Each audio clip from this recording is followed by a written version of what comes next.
Ang tanong, siya ang tinuturing na lakambini, si Gregoria de Jesus. Ano ang lihim ng samahan na itinatag ni Andres Bonifacio? Napakadali.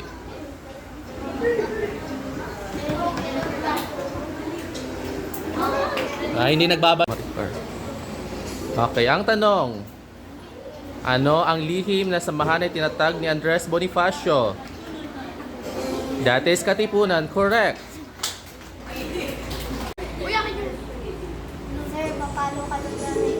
Okay, sino ang sumulat ng kartilya ng Katipunan? Okay, siya po ay si Emilio Jacinto.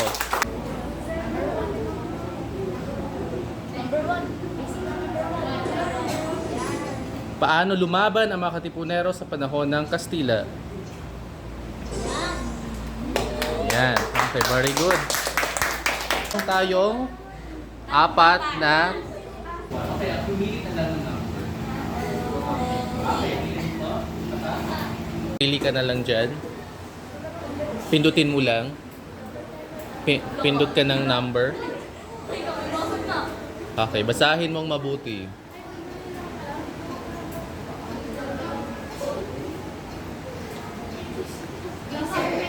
Pindutin mo. Ayan, correct.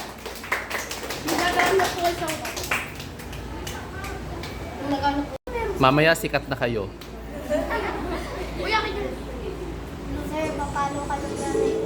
Okay, sino ang sumulat ng kartilya ng Katipunan? Okay, siya po ay si Emilio Jacinto. Next! Halika dito, Fernando.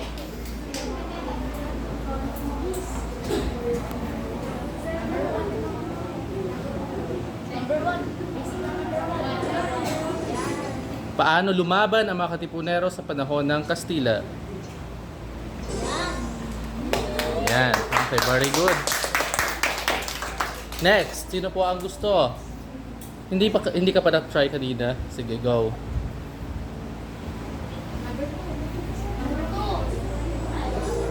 Ang tanong, bakit tinaguri ang ina ng Katipunan si Melchora Aquino?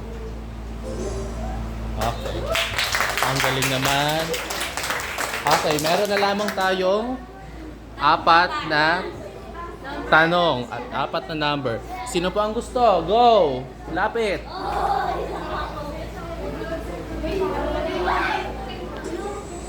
Ang tanong, bakit hindi hinalaan ang mga babaeng kasapi noon sa Katipunan?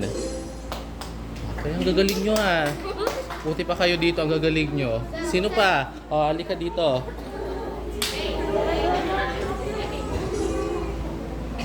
Bakit itinatag ang Katipunan? Ang dali lang yan. Okay, next. Sino pa ang hindi nakapag-try? Halika dito. Number 9 na lang titira.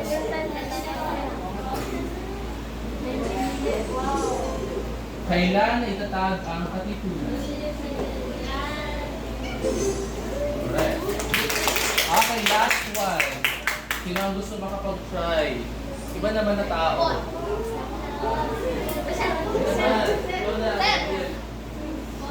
Go! Number 9.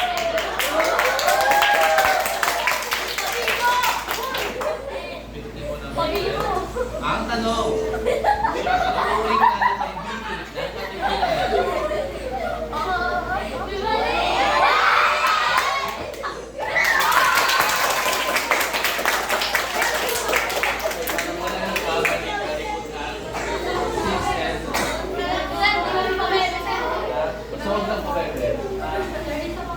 Okay, tayo number 10, very good, grade 6 extra.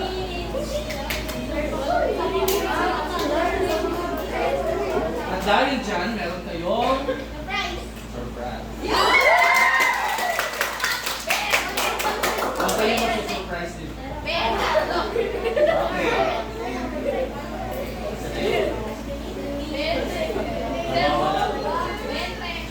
Okay, magpatuloy na natin ang ating so kahapon, natapos natin ang tungkol sa saan?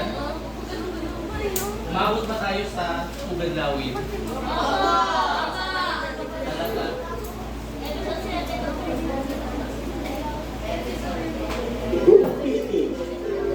Nakakatuwa, di ba? Wah, basta ng pinuri. Sinigopit tayo sa ating kwento. Patuloy na. Kita.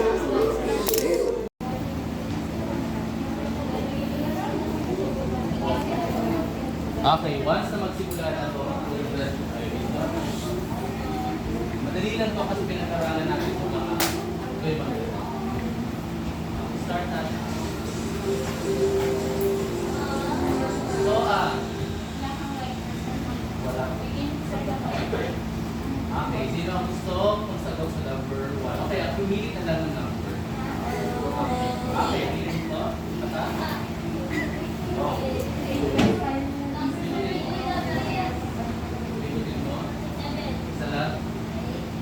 Okay, basahin ko ang tanong. Sino ang nagsiwala ng legend ng Katipunan? Piliin mo ang tamang sagot sa box.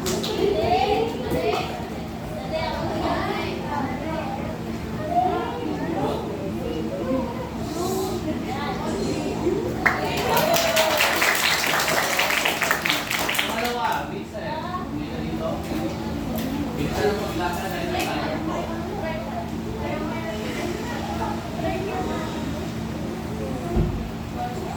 Number 4. Ano ang living na sa pangalan ng tinatawag ni Andres Bonifacio? Yates Katipunan. Correct. Hindi makakasagot sa number. Hindi pala number. Okay, halika dito. Punta ka.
4. Aliana, kunin mo yung 4. Pinili ko sa'yo 4. Huwag ka kasi mauna. Sabi ko, wait for my instruction. Huwag mo na ipapasa ang hindi ako sabi ng pasa.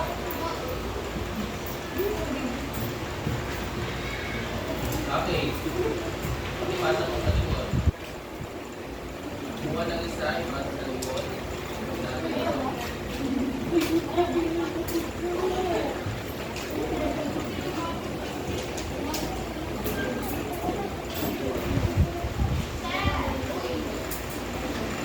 Si Maita kasi sa gitna. Bakit sa gitna? Wala kang kalita dyan, Maita, sa gitna. Hindi ka naman makikita dyan sa camera. Likod naman makikita.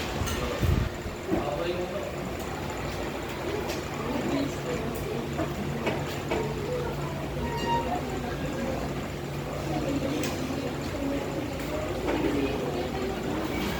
Okay. So this is our first summative test of AP. That is 25 active test. Okay, nandiyan po ang pangalan, grade and section ninyo, at what po na yung score. We'll check that later. Okay, test 1, tama o mali. Huwag po magsusulat ng letter E or F. Mamamali ko kayo dyan. Basahin maigi ang instruction. Test 2, multiple choice. Piliin at isulat ang letra ng tamang sagot. Ibig sabihin nito, ano po? Bibilugan. Isulat mo yung letra sa test 2. And test 3, hanapin sa loob ng kahon ang tamang sagot at isulat mo po sa pagsang. Okay, maliwanag po ba sa inyo? Okay. Okay natin. Yung bayan ko din ulang ko na sa Dos pesos po.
Okay, good morning po sa lahat na narito. Ito po ang ating first General HRPTA meeting and General Assembly na ito. Okay, so una po sa lahat, gusto ko muna magpakilala sa inyo. Alam ko pong yung iba sa inyo hindi pa ako kilala, pero yung mga bata nyo kilala na ako. Ako po si Sir Sandro Napagal. Guro po ako dito since 2018. Galing po ako sa Bicol. Meron po akong kababayan dyan, Albay po, galing po ako. Ayan, mami. Ayan po, nung una po kasi, parang nag-worry ako kasi parang hindi siya katulad ng dating Leviticus ko na yung mga parents, nabuo ko kaagad yung GC. Kaya sabi ko, paano ko ito mabubuong GC na to kung konti lang nagpaparamdam sa akin.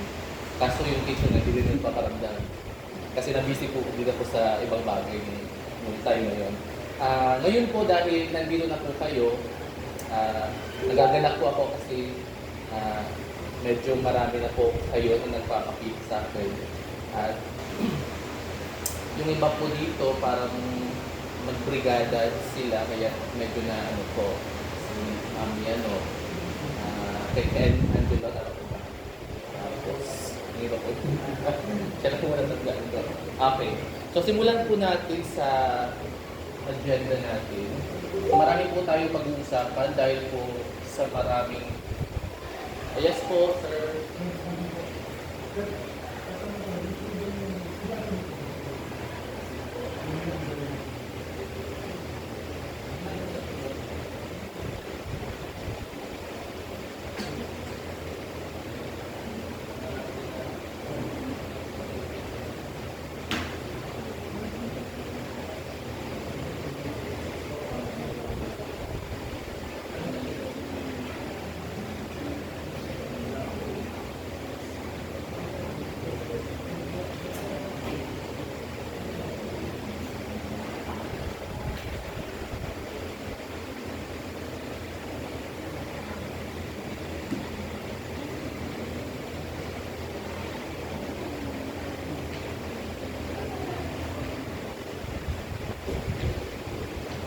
Naghahanap siya ng estudyante.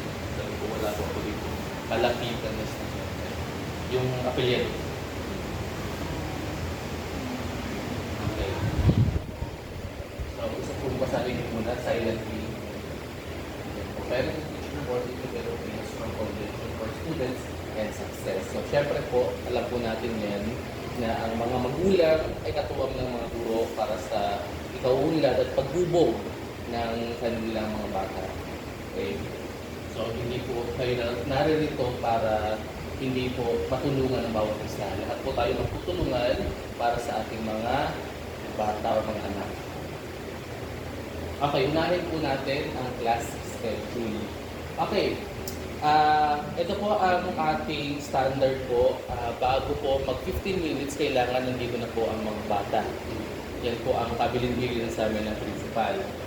Sa may mga sunduin ang anak po, 15 minutes sa nakatakdang oras ng uwian. So, ibig sabihin po noon, dapat nandun na po kayo kung susunduin niyo po yung anak ninyo. Ang ating uwian po ay 12 noon.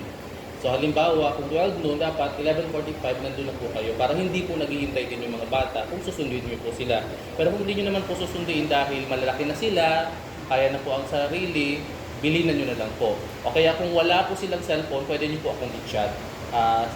Tanong nyo po ako kung nakauwi na po ba yung mga bata. Kasi ganoon po ang pinapagawa ko sa mga magulang para magkaroon po sila ng, ano tawag doon? Makampante sila na nakauwi na po ba yung bata nila or nandito pa sa school. Kasi po meron po kaming daily cleaners. So minsan po nalilate sila, siguro mga 10 minutes or 5 minutes bago makauwi. So nauuna po yung mga hindi daily cleaners umuwi. Kasi nagtutulong-tulong po kami dito para paglinis. Okay, sana po hindi nyo po masamain yung daily cleaners. Hindi lang po sila, ako po talaga daily cleaner ako. Kasi kailangan pong tulungan din sila, tulungan din nila ako dito sa classroom. So kasama na po yun sa aming routine. Ano pa po yun? Ng anak kung saan gate dapat makikita. Okay. Sino po mga dumadaan po doon sa main gate? Meron po ba?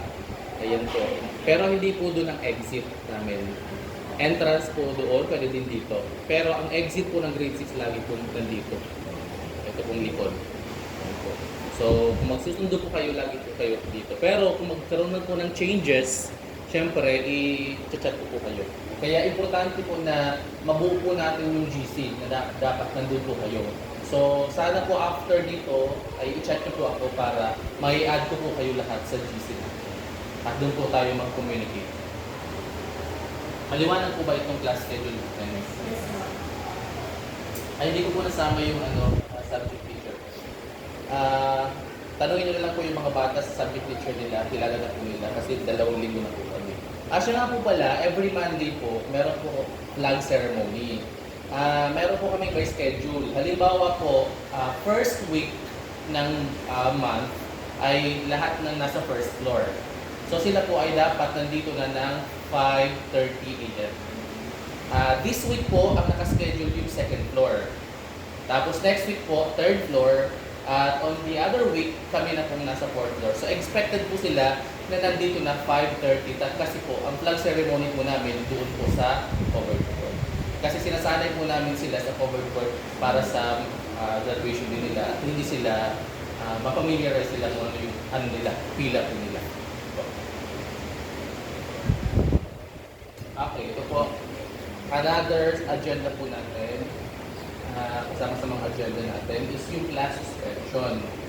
So, isa to sa laging issue sa class suspension. Ano po ba ang signal or warning kapag mayroong class suspension? Una po, kailangan po ang class suspension manggaling sa saan po?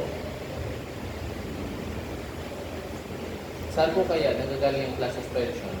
Ang class suspension po pwede manggaling sa school or pwede manggaling sa munisipyo or sa city hall. So, kung tatanungin niyo po kami, halimbawa, may umulan, tapos bigla may tanong na parent na may class suspended po ba? Hindi ko po yung masasagot. Kasi hanggat po wala pong sabi sa amin ang munisipyo at ang school namin, wala pong hindi ang tawag doon, may pasok po.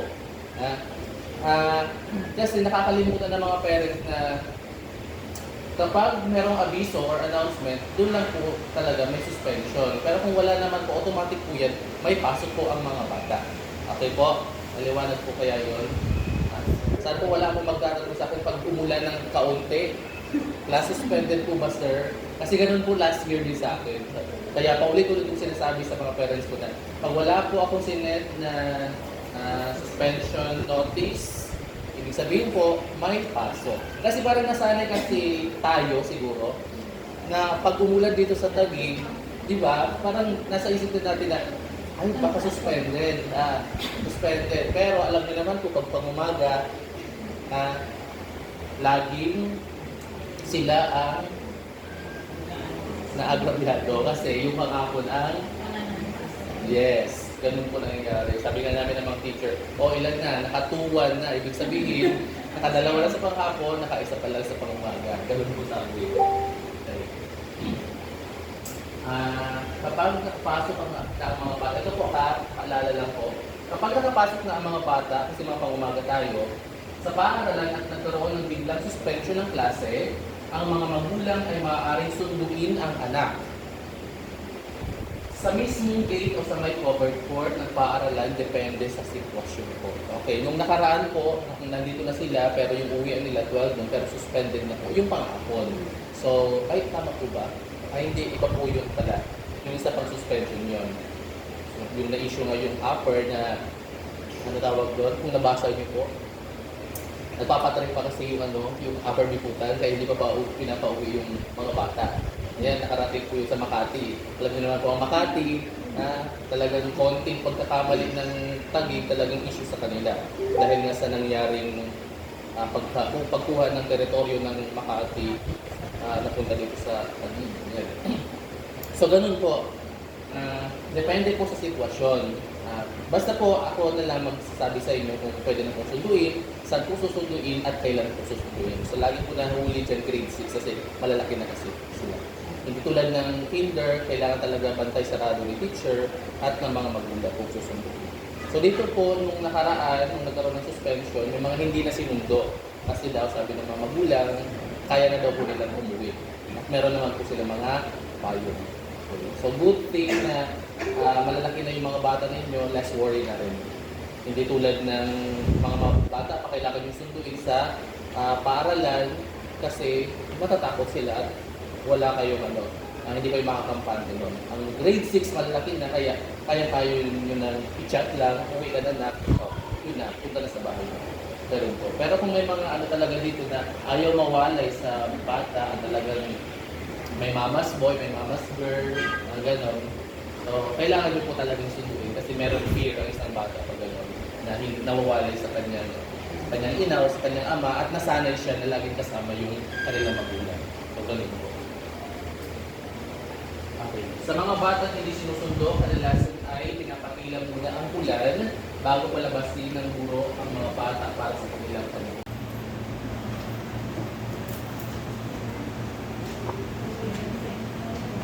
Okay, check muna natin ang test 1. Okay, number 1, ibasa. Sino po pwede magbasa? O, lahat na. Number 1. Namabukas na magaman ang kanilang upang makarating sa bansa Ang blank. Okay, ano ang tamang sagot? Ha? Suez Canal? Nakapakarating sa bansa natin? Kailan pa nag-move yung kanal? Ha? Ano dyan? Hindi po yan barko. Hindi po mag-a-adjust yung Suez Canal mula sa Africa papuntang Pilipinas. Hindi po yung nag-move. Hindi po yan barko, yung Suez Canal. Ano yung barko? Yan yun. Ang Suez Canal, isang artificial na daungan. So ano po ang tamang sagot, Vincent? Kaisipang liberal. Dahil sa pagbubukas ng mga daungan, nadala po sa atin ang kaisipang liberal. Yan. Basta-basta kayo mag-Suez Canal ha. Next, number 2. Makibasa po lahat.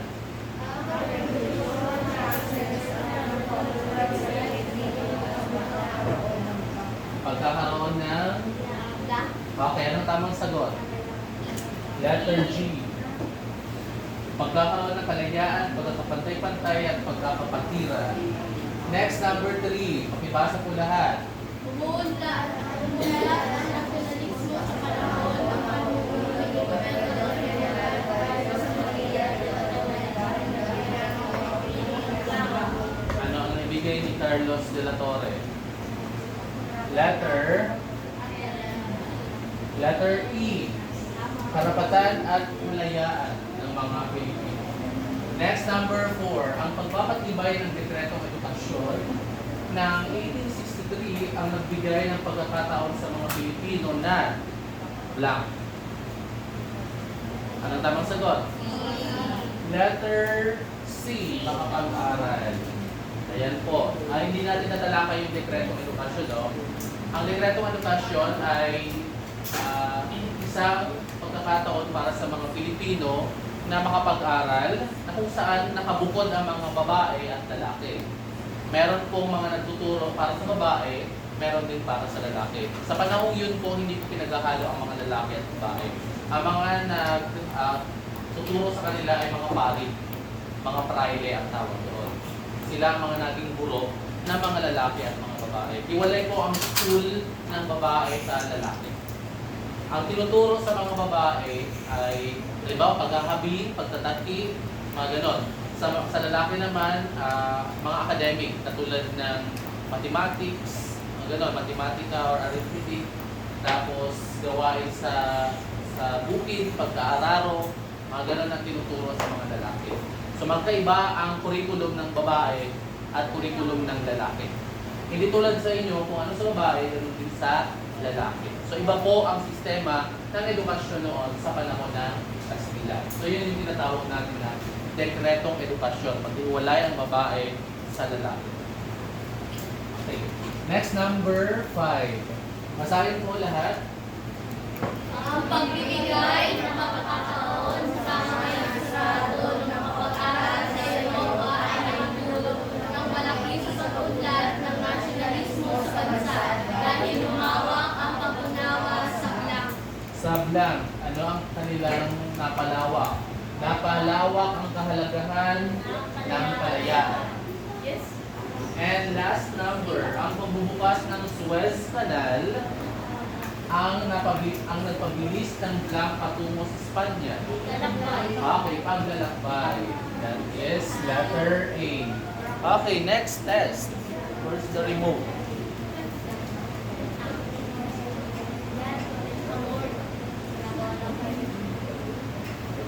Okay. Essay ito, pero mamaya ito. Ito muna tayo sa multiple choice. Okay, test 2. Piliin ang letra ng tamang sagot. Basahin po mabuti at unawain ang bawat tanong. Pati ang bawat choice. Okay, that's number 1.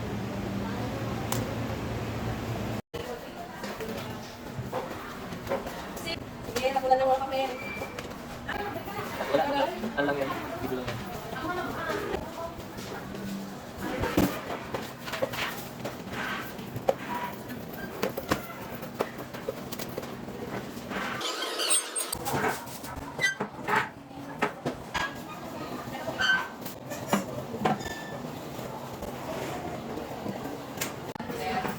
Hello. Yan po. Tuloy-tuloy ang pag-inis namin.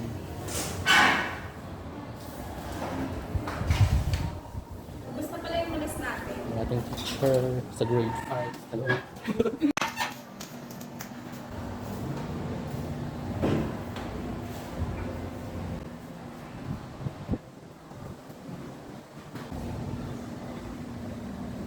Nag-usan pa yan. Ang labas ng school.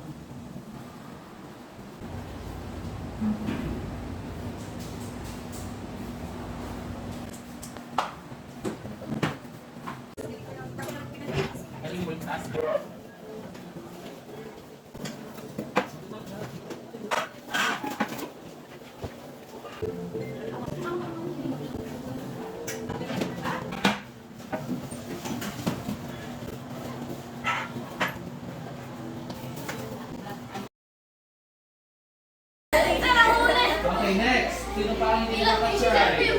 Halika dito. Number 9 na lang titira.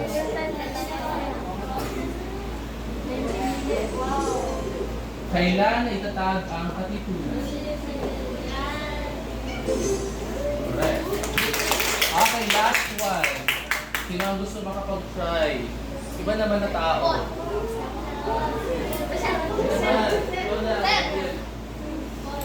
Wow, number 9.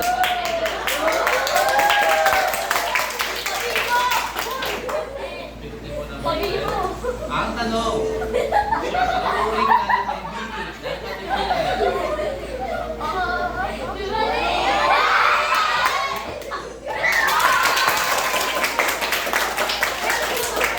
Parang wala nang babalik-balik ng 6 and so huwag lang po kayo. Okay, time number 10, very good, grade 6 extra.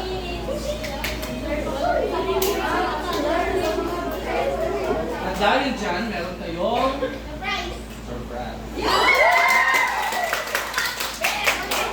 Okay, yung mag-surprise din. Okay.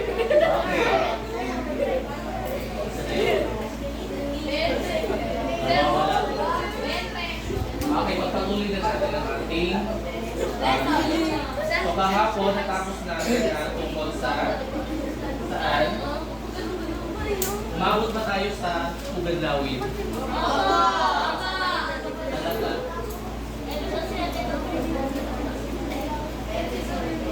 Group of 15. Nakakatuwa, di ba? Wa, basta ng pinuri. Sinigaw tayo sa ating kwento. Patuloy na. Ayan, very good si Mary Rose. Okay, ang tanong, kailan na itatag ang katipunan? Oh, 'di ba? Ang bilis lang.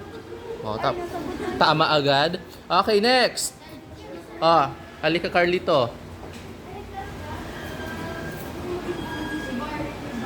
Napili niya ay number 7. Sino ang sumulat ng kartilyo ng katipunan? Emilio Jacinto, 'di ba? Napakaangas. Next. Sino na ang sunod? Francisco, go.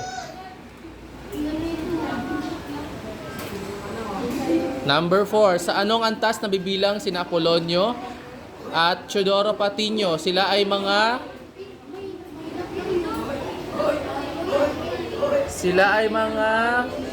katipon. Very good. Next, halika dito. Mero, ikaw naman.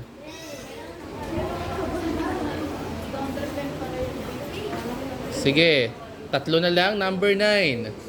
Siya ang tinuring na lakambini ng katipunan. Siya ay si Melchor Aquino. That is wrong. Pakisagot po, Francesca. Pili ka ng number mo.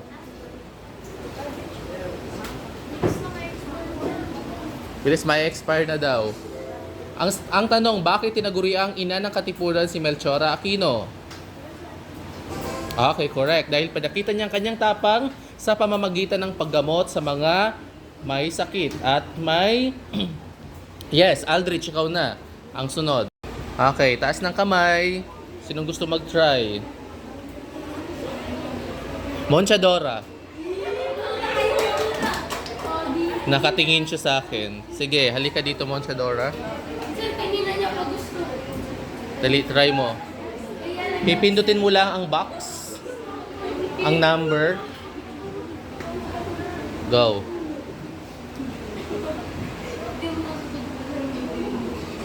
Okay, ang tanong. Kailan na itatag ang katipunan? Pindutin mo lang. Okay, correct. That is Hulyo 7, 1892. Next, sino po ang gusto mag-try? Lahat yan na pag-aralan na natin kahapon. Huwag kayong mag-alala. Hindi naman yan recorded. Okay, sige po. Recorded dito. Julian.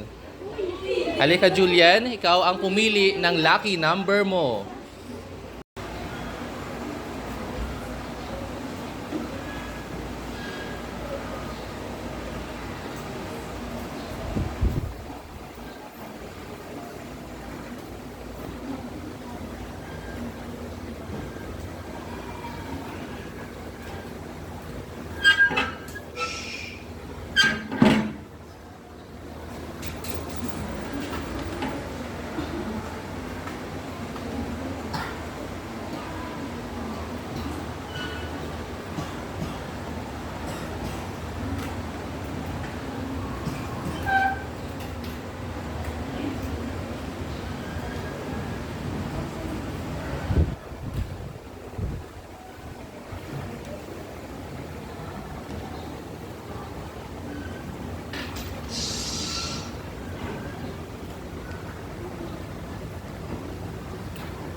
Huwag mo muna yung gusto mo po.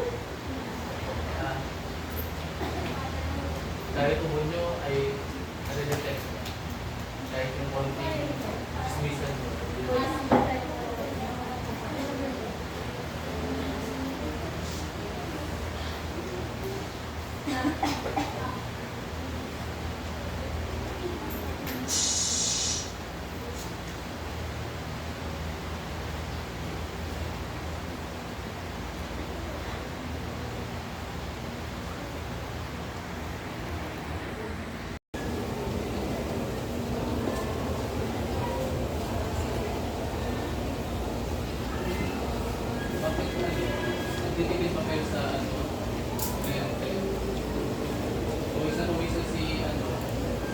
Pangil.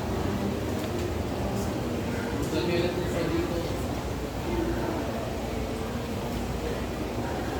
Tapos kayo magbayad ng bill. Hindi naman tayo magbayad ng bill. Kailangan nyo magbayad ng bill.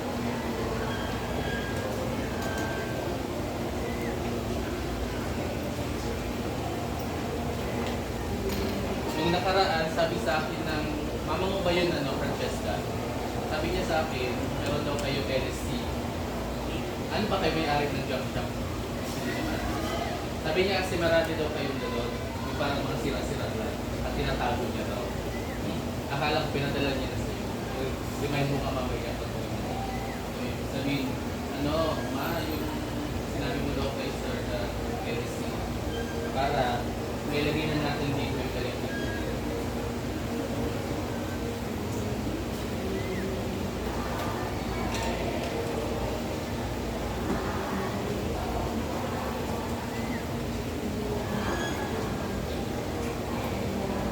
Okay na, ilipat na natin. Sa Friday is our first summative test. First summative test na po ng mga subjects ninyo. Hindi lang po AP. Every other week, nagsasummative test po ang grade 6. After 2 weeks, nagsasummative ang grade 6. Kaya mag-aral kayo.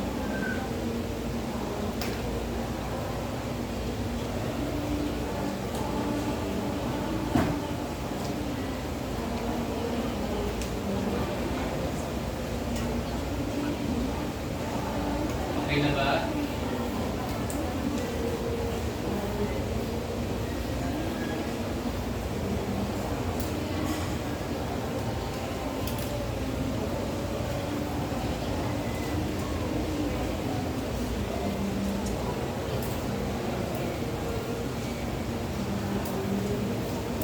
Dapat may dala kayong magnifying glass.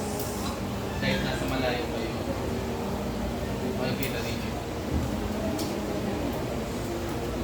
Pero ibang magnifying glass yun. Yung pangmalayuan na yun.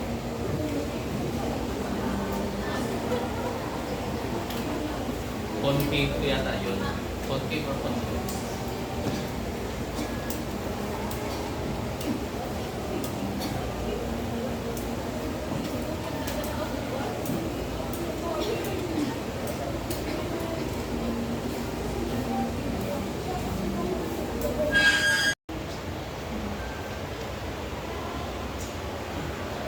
Ano po, kanino pong bata yun? Mother? Kayo po? Sino po? Francesca. Next po, kanino pong bata po yun? Visto. Vista. Okay po, ito po yung mga apelyedo ng ating mga magulang. Okay, bigyan ko na po kayo ng pin. Ang ating pong president of the class president po ay si Des. Ang vice president po ay si Das. Ang secretary po ay si Visto. Ito pong tatlong to. Yun ang natatandaan ko. Okay, pwede po bang tumayo kung sino man po ang matawag? Langta. Ay, ano ka na lang sir, kaway na lang po. Yan, kaway na lang po. Agustin. Ayun po. Lanusa. Benitez. Ayan. Aruta. Gaz. Austria. Barbasa. Mojica. Rosillosa. Montedora. Capote. Pilarca. Narito. Dominios. Sangka. And Visto. Yan. Ayun po. Francisco. Ayun. Francisco. Kay Maria pa. Okay po. Para mabilis na lang po yung ano natin, para hindi na tayo dumaan sa butukan. Kung gusto nyo kung kayo na po mismo tumayo. Kayo na po mismo mag-volunteer. Para makauwi na po tayo. Kasi tapos na po tayo tayo sa yung hanggang na-late ko po na. Send ko na lang po ito sa po natin. Basta i-message niyo po ako para ma-add ko na po kayo sa so yun po ang unang proseso. Okay, sino po ang gusto maging president po? Yung kaya po talagang makatulong kay teacher, kay bata, dito sa classroom kapag kinailangan po. Sino po kayo? Paano po tayo niyan?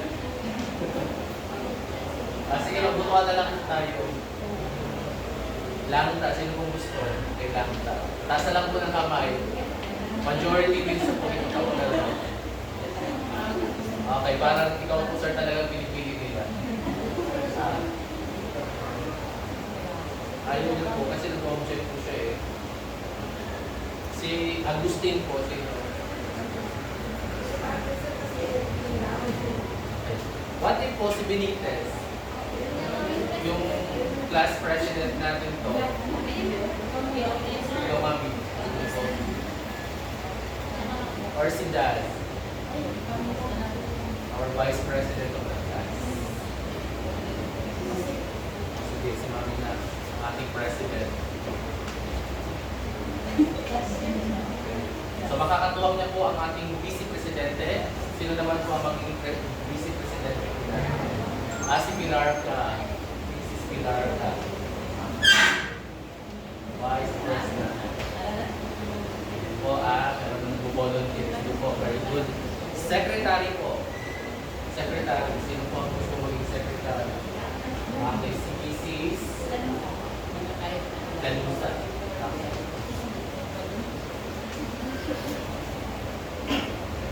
Next po ay treasurer. Kapag may contribution man or wala, basta ikaw ang treasurer. Sino po? Halimbawa, nag-volunteer kayo.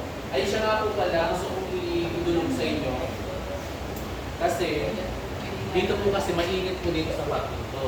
Ngayon po, may nasira po kasi kaming electric fan na walang ngayon LC. Sabi ko sa mga bata, sino ba sa inyo may LC? Kulang lang talaga ng LC. Stand fan po yun, industrial bus. Po? Meron po kayo. Pero malaki po yun na ano. Pagkita ko sa inyo ba? Kaya ito po yung ano niya. Malaki po.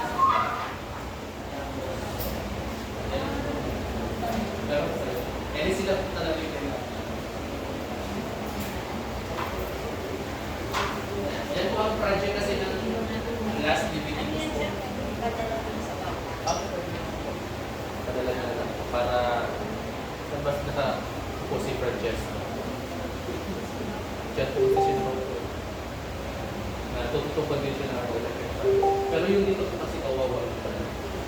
Project pa po yan ng 6 DVD news last year. Kaya mapagpatuloy sana yung na yung ba. Okay.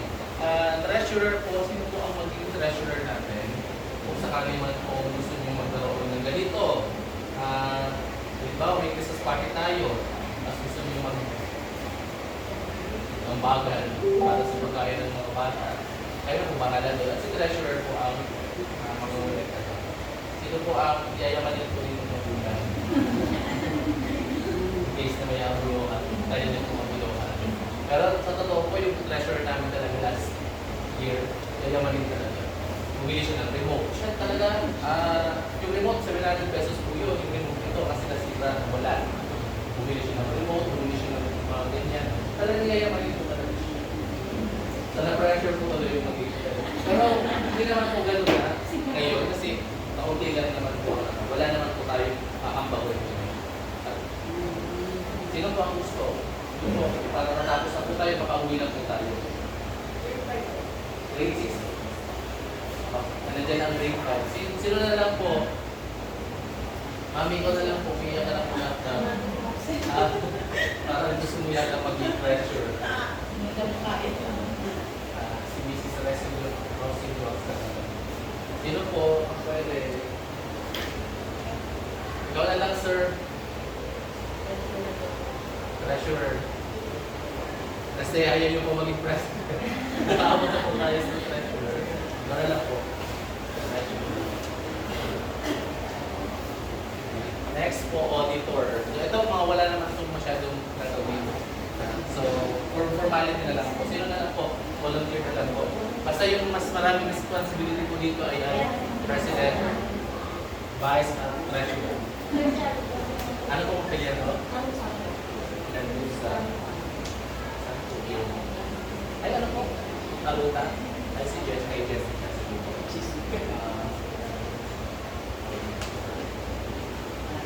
Next po, PIO. Nagpagsalita po. Gusto magsalita. Okay lang naman. Basta for formality na lang po tayo dito.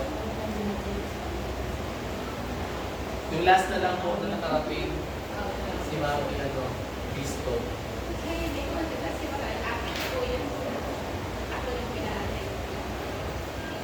Sino na lang po dito? Ikaw na lang po, Mami. Kay Francesca. Wala naman masyado itong ano po.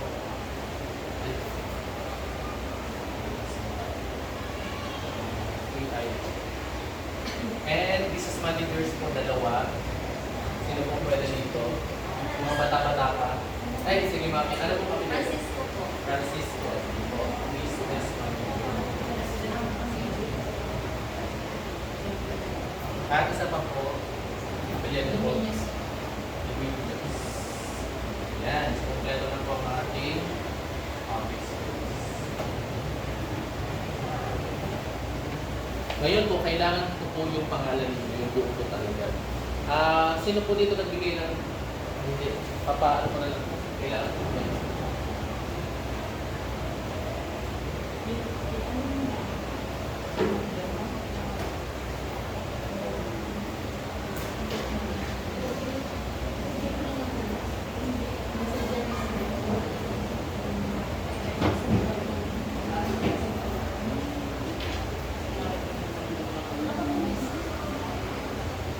Yung complete name po.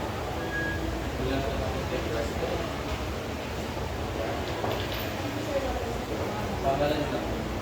Yung complete name. Kasi susubin po namin sa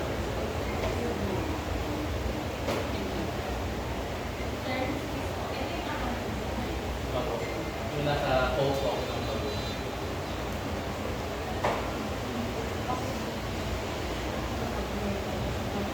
Tapos, ay, is pilar pa po sa mga.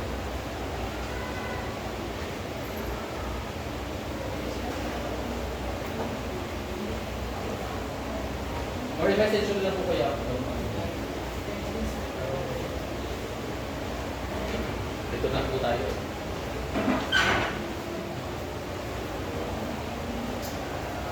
Thank you. Wala na. Wala na po. Tapos na po kami. Sige, isasend ko na lang po itong ano natin. Kung meron po kayo mga katanungan, tanong nyo lang po ako sa GC. Kung hindi ko malinaw sa inyo. Kasi kung ulitin po natin, ilang ano po yun, ilang minuto or ilang oras po yun.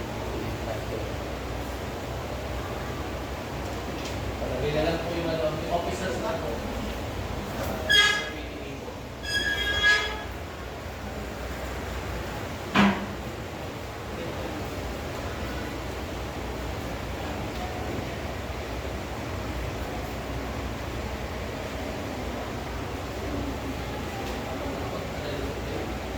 Yung ano po, okay na, ay doon lang po. Picture mo lang po. Picture mo lang po tayo. Kasi marami na.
ba yun kung ano?